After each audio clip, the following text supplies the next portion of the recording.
Assalamualaikum warahmatullahi wabarakatuh. Bertemu lagi di mata kuliah Manajemen Public Relation, di mana topik kita pada hari ini akan membahas tentang ruang lingkup pekerjaan PR. Sebagaimana di video yang sebelumnya bahwa kita sudah membahas mengenai publik dan keberagaman publik yang menjadi khalayak atau sasaran PR. Semakin luasnya publik, maka semakin kompleks pula persoalan-persoalan yang mungkin saja akan dihadapi oleh seorang PR. Oleh karena itu, perlu kiranya kita mempelajari dan memahami apa saja bidang dan spesialisasi pekerjaan seorang public relation. Kita sering sekali dihadapkan pada pemahaman bahwa PR, periklanan, dan pemasaran adalah hal yang sama, meski ketiga-tiganya merupakan hal yang mempunyai perbedaan. Akan tetapi, yang perlu diingat adalah bahwa dalam menjalankan pekerjaannya, seorang PR dituntut melakukan koordinasi dengan beragam departemen yang ada di dalam organisasi. Sebut saja departemen yang dimaksud misalnya periklanan, pemasaran, SDM, dan lain sebagainya. Sehingga diharapkan program komunikasi yang disusun oleh seorang PR itu tidak menjadi salah sasaran ataupun menjadi sebuah kampanye komunikasi yang gagal. Oke, oleh karena itu kita akan melihat apa saja ruang lingkup pekerjaan seorang PR dalam rangka membangun komunikasi dua arah dengan publiknya sekaligus menguatkan citra organisasi. Ruang lingkup pekerjaan PR yang pertama kita kenal dengan istilah publisitas. Menurut Katlib, publisitas diartikan sebagai sumber informasi yang berasal dari luar perusahaan yang kemudian diberitakan oleh media massa karena memiliki nilai berita. Mungkin banyak di antara kita menganggap bahwa informasi-informasi yang disajikan oleh media massa itu bersumber dari informasi yang didapatkan oleh wartawan dari lapangan. Kemudian mereka mempublish di televisi maupun di majalah dan surat kabar.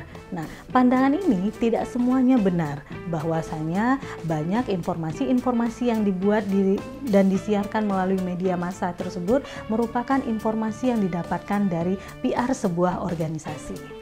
Oleh karena itu, dalam spesialisasi pekerjaan PR yang berkaitan dengan publisitas, kita mengenal pekerjaan PR yang kita sebut dengan media relation, di mana media relation ini merupakan aktivitas atau pekerjaan seorang public relation dalam rangka membangun hubungan yang harmonis dengan media massa untuk mempublikasikan informasi-informasi yang berkaitan dengan organisasinya. Ada beberapa contoh kegiatan media relation yang dapat dilakukan oleh seorang PR di sebuah organisasi. Di antaranya bisa melakukan press release, ya, kemudian bisa melakukan press conference, kemudian bisa melakukan gathering press dan lain sebagainya.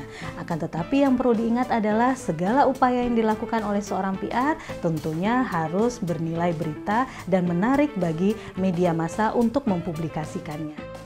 Oke, ruang lingkup pekerjaan PR yang kedua itu kita kenal dengan spesialisasi pekerjaan pemasaran. American Marketing Association memberikan definisi pemasaran sebagai sebuah proses perencanaan, konsepsi harga, distribusi barang dan jasa agar terciptanya kepuasan individu ataupun calon konsumen. Sementara Katlib memberikan definisi pemasaran sebagai upaya mengidentifikasi apa-apa saja yang menjadi keinginan dan kebutuhan dari calon konsumen sehingga nanti diharapkan organisasi ataupun perusahaan sudah memberikan apapun yang menjadi keinginan dari konsumen tersebut. Nah, kemudian muncul beberapa pertanyaan. Nah, bagaimana kemudian dalam konteks PR dan mengkaitkannya dengan kegiatan pemasaran?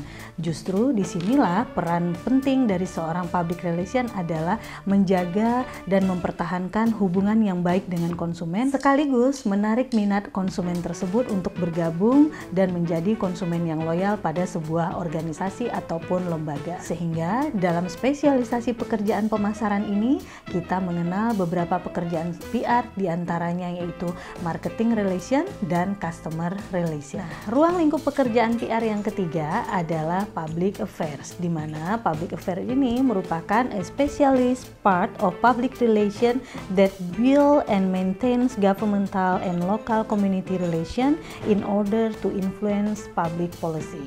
Nah, ini berarti merupakan bidang khusus public relation yang membangun hubungan baik dengan pemerintah maupun komunitas lokal dalam rangka mempengaruhi kebijakan publik. Aktivitas PR yang menjadi spesialisasi dari kegiatan public affairs ini diantaranya adalah community relation, government relation, dan industrial relation. Nah, community relation sendiri merupakan aktivitas dan pekerjaan PR yang berhubungan dengan komunitas ataupun masyarakat yang berada di sekitar organisasi.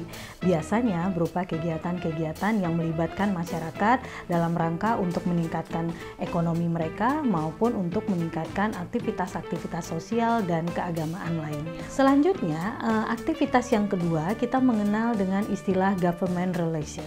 Nah, kenapa sih seorang PR harus melakukan hubungan dengan pemerintah? Nah, ada beberapa hal yang harus kita ketahui.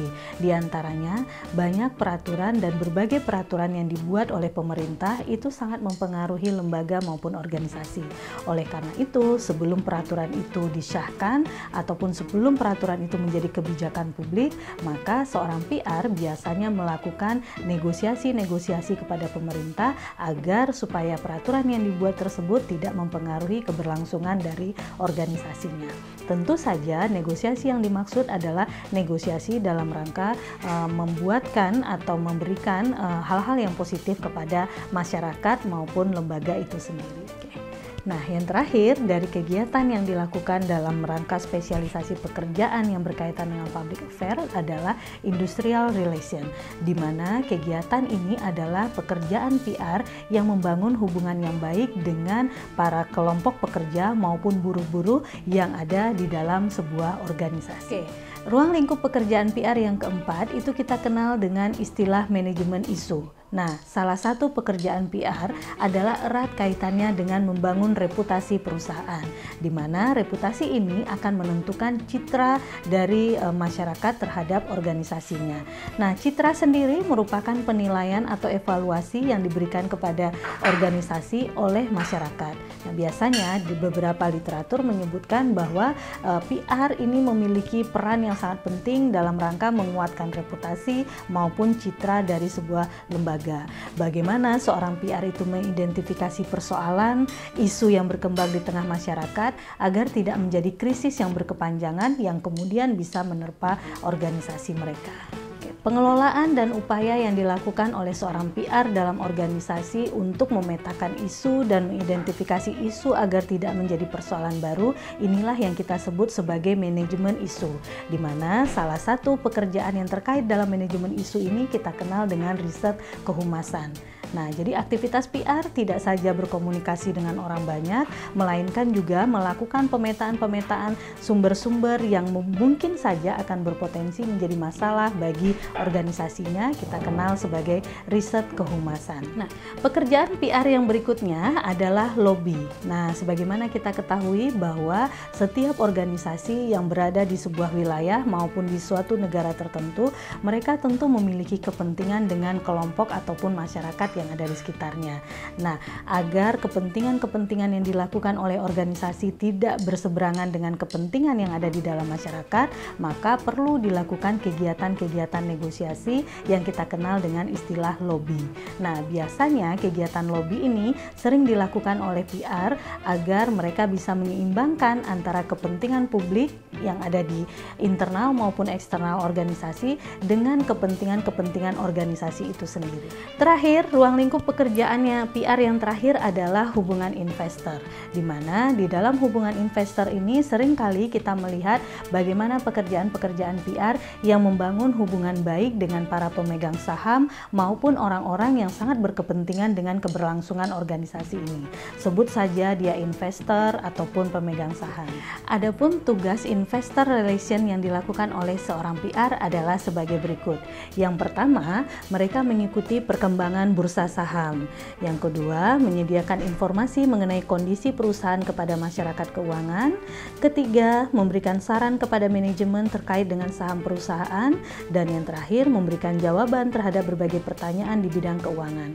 Nah, dalam rangka menjalankan aktivitasnya sebagai investor relation atau hubungan dengan investor ini, PR lebih banyak mengelola aktivitas-aktivitas yang terkait dengan keuangan. Di antaranya memberikan laporan, pertanggungjawaban, nilai saham, kemudian neraca keuangan dan lain sebagainya yang bisa saja dipublikasikan melalui media massa.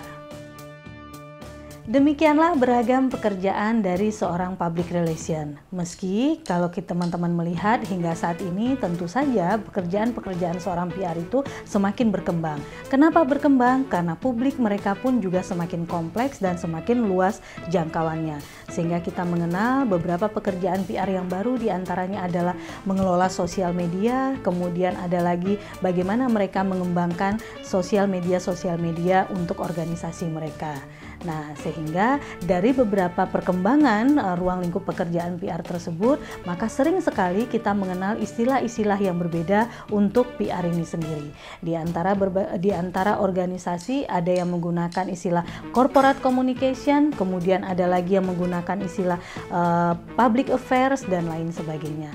Apapun istilahnya, selagi mereka membangun hubungan komunikasi dua arah dengan publik internal maupun eksternal, maka itu adalah pekerjaan seorang public relation.